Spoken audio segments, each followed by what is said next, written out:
Morning on this Monday, we're talking some Dodger baseball. The skies are a little more blue this morning for Dodger fans. Dude, it was doom and gloom last time we talked, right? They were not playing well. They had fallen into second place in the National League West behind the Padres with a critical 3-game series going down at Chavez Ravine. Well, the Dodgers pulled out a 3-game sweep of the Friars, winning on Sunday 5-4. So they went into the series down a game in the NL West. Now they leave the series up 2 games in the National League West. But remember, another big series with the Padres, this one in San Diego, coming up later this week. Yeah, and that one's going to be a big deal. Nevertheless, it was doom and gloom, just like you said. We're like, oh boy, this could be trouble for the Blue.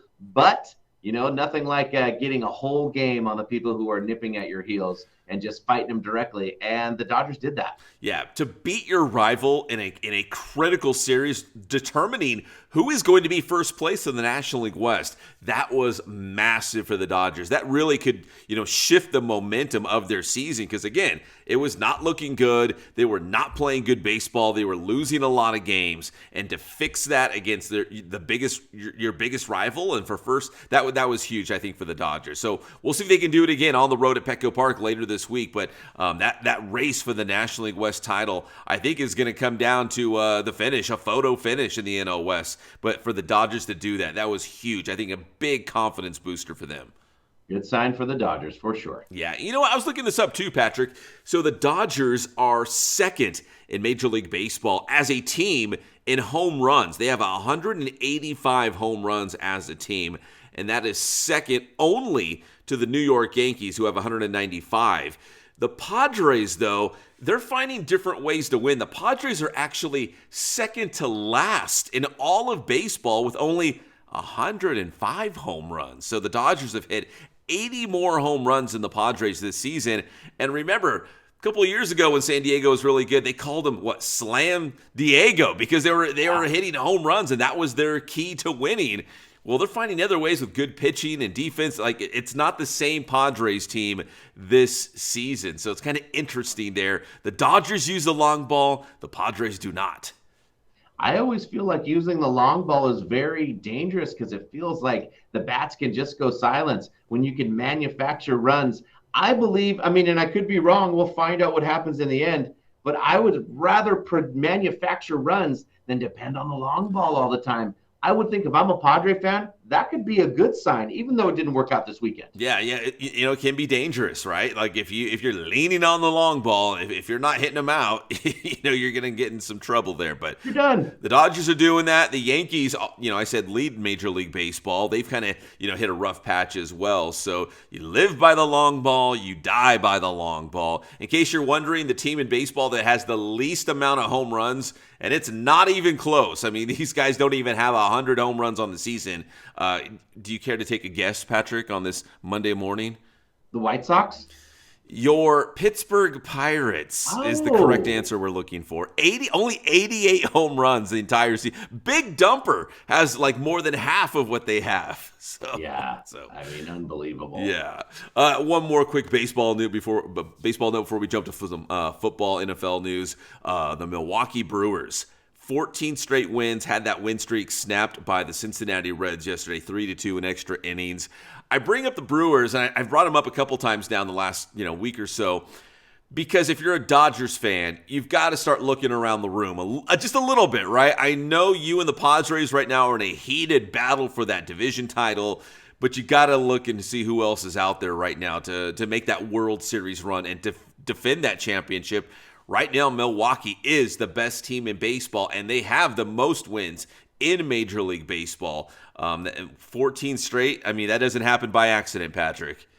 Yes, head on a swivel. Yeah. You might want to pay attention to the Brew Crew, huh? If you're a Dodgers fan, you do. Absolutely, 100%. So a couple other good teams out there, specifically in the National League with the Brewers leading that charge. All right, let's talk some NFL. We had another big weekend of NFL preseason football. It was the Rams and the Chargers. The Rams pull off a 23-22 win thanks to the heroics of quarterback Stetson Bennett IV. 3 touchdowns, including the game-winning touchdown pass in the final seconds. Really cementing himself as the backup, definitely the third-string guy, but maybe even the backup if we don't see Matt Stafford going into the first game of the season. Right. You would think Jimmy G would be in the house. But we've kind of known this for a while, is that McVay wouldn't just pick a guy like Stetson Bennett unless he thought he saw something. I know Stetson Bennett doesn't look it. He looks kind of like a high school player where his helmet doesn't really fit right and it doesn't really look good. But there is something about this kid. And you know what? This isn't the last. He did this earlier as well. Like, there's something about him. And I think McVay knows it. There's a little intangible action with him. Listen, do you want a guy who looks the part? Or do you want a guy who's going to go win football games? Right. You know, and he might not look the part, but dude, the guy is an absolute winner from Georgia now to these NFL preseason games. You still have to go, they're preseason games, but you still have to go out there and perform. You still have to win these games. And here's another telling point. Stetson Bennett looks great, and I think that gives the Rams some reassurance that he is their guy as the backup or third string or whatever the case may be. Maybe he's even the quarterback of the future. You know, who knows? Yeah. Who knows, right? But with Jimmy G, the Rams have said he is not going to play at all this preseason, which I think is very telling about Matt Stafford, because if they're protecting Jimmy G to get ready for that first game of the year, they don't want him in a preseason game, you know, potentially getting hurt. So I think that speaks volumes from the Rams that Jimmy G is not playing this preseason, and Stetson Bennett has been their guy. He's taken every snap in the first 2 preseason games. I mean, that is totally correct. I mean, that does make complete sense. But also, you can hone that third string, right? Yeah. So all your quarterback, you kind of, he's getting ready for Stetson Bennett maybe to be the backup to Jimmy G. Yeah, and my conspiracy theory, if you want to go farther, down the rabbit hole, is, well, you know what? What if McVay really does like Stetson Bennett, and they're like, let's give him extended playing time. Maybe he could be the heir apparent to Matt Stafford in a season or two. You let Jimmy G go at some point. Matt Stafford's going to retire. Could Stetson Bennett be the guy? Like, that's my conspiracy theory, that maybe Stetson Bennett is good enough to win regular season games. I think you're right, because we've felt this for a while as everyone's like, Stetson Bennett. Yeah. But we're like, there's something about him, and McVay knows it. Yeah, I think there is too. I think he's a pretty good player.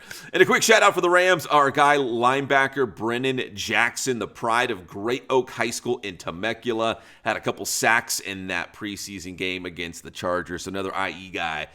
Listen, he's going to be on the regular 53-man roster, but doing things in the preseason as well. Our guy Brennan Jackson. Also, 49ers and Raiders, Jake Moody kicking a 59-yard game-winning field goal for the 49ers. He's been the bane of my existence. I got to be honest. Like, I wanted them to get rid of Moody in the offseason, but they didn't. But he kicked a 59-yarder to win it against Pete Carroll and the Raiders. So, I don't know. I'm praying that the 49ers do not have kicking woes again this upcoming season. But as a Niner fan, that was a welcome sight. That's good to see. And also a little more hope for the Raider fan out there. Ashton Jeanty did absolutely nothing against the Seahawks for some reason, to where people are even pointing out, like, oh my God, is he ready? Can he do this?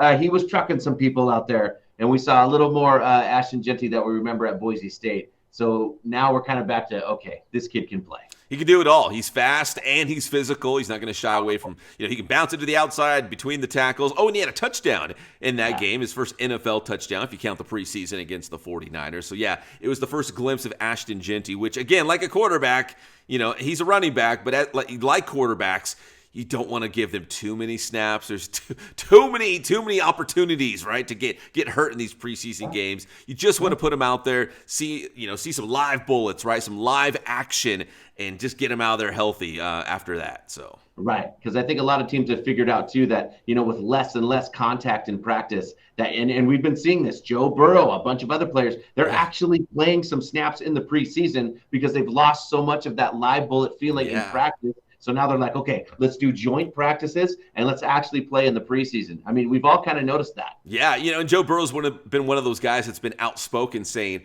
listen, I know why you're holding me out of the preseason games, but I've got to see some playing time because I've got to get out there and, get the juices flowing again. See another team besides his own, Bengals teammates in a practice. So, yeah, I get the value in it, but there's that balance, right?